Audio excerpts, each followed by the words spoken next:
mandou, foi um dos primeiros ofícios para o sindicato, que também ficou sem resposta. E, aliás, eu gostaria até que o sindicato nos respondesse, nem que dissesse assim, não vamos, porque eu tenho aqui um mapeamento de todos os ofícios que nós mandamos. Gente, até o diretor-presidente Mazzoni manda uma resposta para a NT. A GP nos respondeu sobre o plano odontológico, que foi o primeiro ofício que nós mandamos para a empresa. E o nosso sindicato não nos responde nem para dizer não. Então, eu gostaria só de colocar o nosso pedido, que foi o seguinte, que também ficamos sem resposta.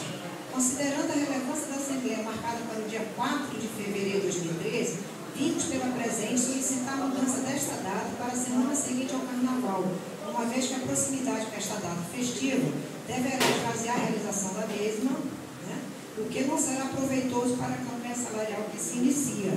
Cumpre dizer que, considerando que a campanha se encontra em sua fase inicial, não há nenhum prejuízo no acatamento do presente pedido de mudança, sendo certo que nenhum óbice de natureza legal estatutária impede que seja referida à Assembleia Sindical realizada após o Carnaval, pois é fato notório, dispensando maiores explicações, que a semana e dias que antecede o Carnaval constitui o período de justa dispersão da categoria, bem como muitos se encontram em férias. Assim, reiteramos o pedido que ora se apresenta, aguardando seja respondido de forma a evitar que a Assembleia tenha pequena presença de trabalhadores.